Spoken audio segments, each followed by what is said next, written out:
नमस्कार दोस्तों।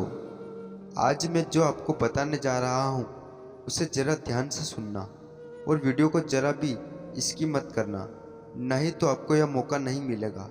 क्योंकि आज की वीडियो बहुत ही खास है। क्योंकि आज हम बताने जा रहे हैं समय कितना भी बुरा हो वो आज की वीडियो सुनकर बदल जाएगा। दोस्तों, आज हम एक ऐसे विषय पर चिंतन करने जा रहे हैं जो हर मानव के जीवन में अनिवार्य है। समय कितना भी बुरा हो, यह दो बातें जान लो। यह केवल एक वाक्य नहीं है, बल्कि जीवन की सबसे गढ़ शिक्षाओं में से एक है। यह विषय कितना सरल दिखता है, उतना ही गहरा है। भगवान बुद्ध की शिक्षाएं इस सत्य को उजागर करती है। दुख, कठिनाइयाँ, बुरे समय सब जीवन का हिस्सा है और इनसे निपटने के लिए हमें दो बातों को कभी नहीं भूलना चाहिए। पहली बात, यह समय भी बीत जाएगा। बुद्ध ने अपने शिष्यों से कहा था, सब कुछ परिवर्तन है, चाहे सुख हो या दुख, वह स्थायी नहीं है। यह वाक्य हमारे जीवन के सबसे कठिन समय में है हमारे लिए आशा की किरण बन सकता है। जब अंधकार छा जाता है, जब कोई राह नहीं दिखती, जब दिल टूट जाता है, तब यह विचार, यह समय भी बीत जाएगा, हमारे भीतर शक्ति भर देता है। बुद्ध और किसान की कहानी। एक बार एक किसान भगवान बुद्ध के पास आया। वह दुखी था। उसने कहा, मेरी फसल इस बार पूरी बर्बाद हो गई है। मेरा पुत्र मेरी बात नहीं मानता और मेरी पत्नी बीमार रहती है। क्या आप मेरी समस्या का समाधान कर सकते हैं? बुद्ध मुस्कुराए और बोले, मैं केवल एक बात बता सकता हूँ। जीवन में 83 प्रकार की समस्या हर व्यक्ति को झेलनी पड़ती है और 84 समस्या यह किसी लोग सोचते हैं कि उन्हें कोई समस्या नहीं है। किसान सोचा और चौंका। बुद्ध ने कहा, समस्या हमेशा रहेगी, लेकिन तुम्हारा दृष्टिकोण उन्हें देखा कैसे, यही सब कुछ बदल देता है। समय चाहे कितना भी बुरा हो या अस्थायी है, जैसे गर्मी के बाद बरसात होती है, वैसे ही दुल्हन के बाद सुख का मौसम आता है। हमें केवल धैर्य रखना है। दूसरी बात, तुम्हारे अंदर शक्ति है सहने और बदलने की। भगवान बुद्ध ने बार बार यह सहायता और समझाया है कि हमारे भीतर जो आत्मबल है वही हमें मुक्ति दिलाता है। जब समय खराब होता है, हम अक्सर बाहर संसाधन ढूंढते रहते थे, पर बुद्ध कहते हैं, आप दीपो भव सवई दीपक बनो। अंगुलीमाल की कथा।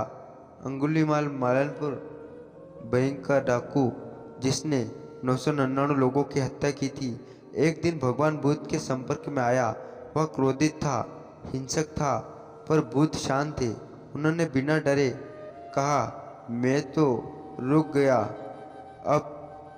अब उन्होंने बिना डरे कहा, मैं रुक गया हूँ।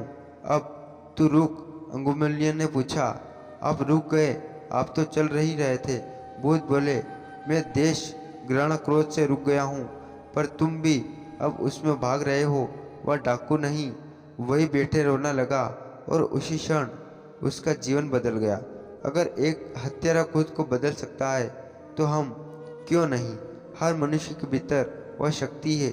जब हम किसी कठिन परिस्थिति में हैं, तब बुद्ध की यह बात हमेशा याद रखनी चाहिए, तो समय पर विजय प्राप्त पा लेता है। हजारों शस्त्रों पर विजय पाने वाले से महान है। यह शक्ति हमें आत्मा के भीतर से मिलती है, न बाहरी साधनों से, न परिस्थितियों से। जब तूफान आता है तो पेड़ झुकते हैं, गिरते नहीं। उनकी सहायता और जड़ें मजबूत होती है। हमें भी अपने भीतर की जड़ों को मजबूत करना है। ध्यान की शक्ति पूरे समय में है। भीतर झांकने का उपाय बुद्ध ने हमें ध्यानपूर्वक बनाया। बुद्ध ने हमें मेडिटेशन की विधि दी, जो केवल मानसिक शांति का साधन नहीं, बल्कि आत्मिक जागरण का पथ है। जब हम ध्यान करते हैं तो हम समय की पकड़ को मुक्त हो जाते हैं। हम जब अब यह में जीने लगते हैं, बुरा समय भी ध्यान के लिए एक उपहार है, क्योंकि वही हमें भीतर की यात्रा के लिए प्रेरित करता है। विपश्यणियाँ देखने की कला। बुद्ध ने विपश्यणियाँ दिखाई, जैसी चीज है वैसी देखो। हम जब तक यह नहीं समझते हैं कि परिस्थितियाँ केवल घटना ही है, हम पीड़ा में रहते हैं। पर जब हम देख लेते हैं कि सब अनियंत्य है, सब हम मुक्त हो जाते हैं कर्म और समय। बुद्ध का दृष्टिकोण। बुद्ध कहते हैं अपने कर्म पर ध्यान दो, परिणाम समय के साथ बदलते रहेंगे।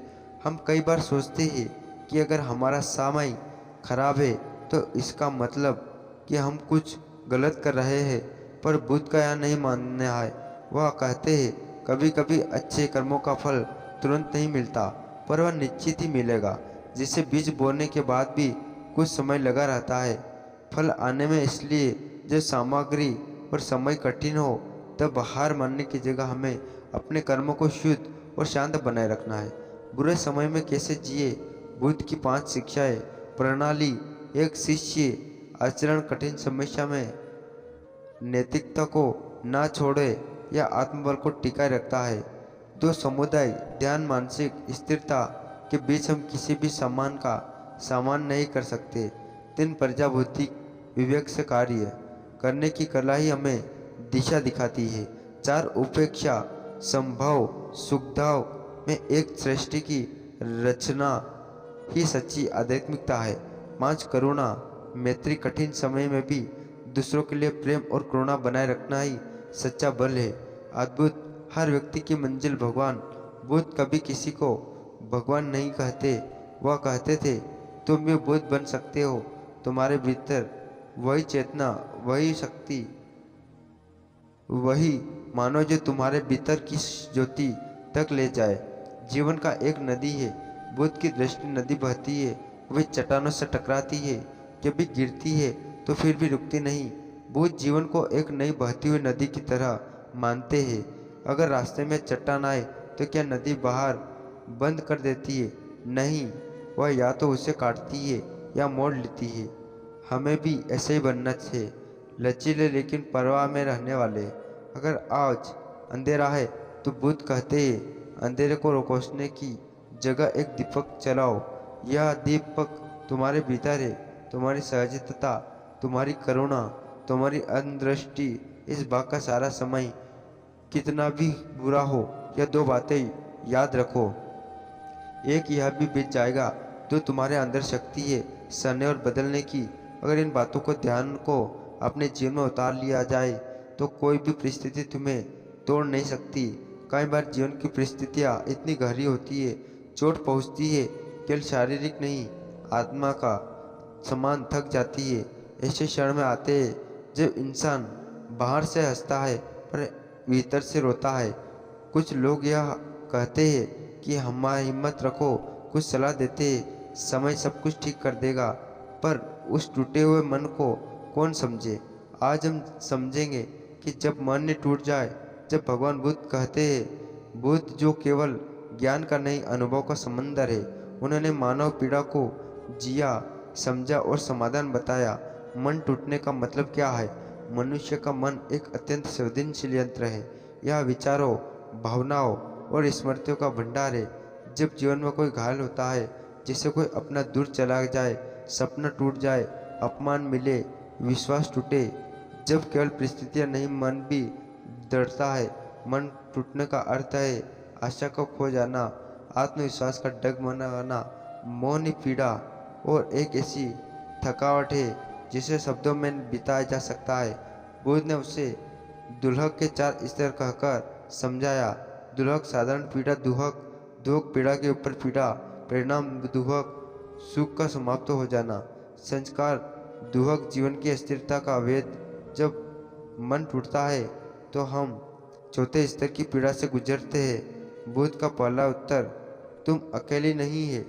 सबसे पहली बात जो बुद्ध समझाते हैं वह यह है तुम्हारे साथ जो हो रहा है वह केवल तुम्हारे साथ नहीं है, वो यह मानव जीवन का हिस्सा है। जब हम पीड़ा में रहते हैं तो ऐसा लगता है कि सारा ब्रह्मांड हमारे विरुद्ध हो गया है, पर जब बुद्ध कहते हैं संसार में कोई ऐसा प्राणी नहीं जो दुख से अकुंठा हो, यह विचार हमें पीड़ा से अलग नहीं कर सकता, उस पीड़ा को भी एक व्यापक परिप्रेक्ष्य में रखता है। संध्या का विस्तार। बुद्ध ने कहा अपने दुख को केवल मैन मत मानो, देखो कि यही दुख हजारों लोगों का है, फिर तुम उसे चिपकना छोड़ दो। जब हम यहाँ समझ लेते हैं कि टूटना भी एक साधारण मानवीय अनुभव है, तो वह हमें तोड़ना नहीं बल्कि जोड़ना है। तो दोस्तों, आज का वीडियो बस यहीं समाप्त करते हैं। आपको कैसा लगा आप कमेंट करके ज़रूर बताना, और ऐसे वीडियो देखने के लिए हमारे चैनल को सब्सक्राइब जरूर कर लेना। धन्यवाद। मिलते हैं नेक्स्ट वीडियो में, तब तक अपना ख्याल रखिएगा। धन्यवाद।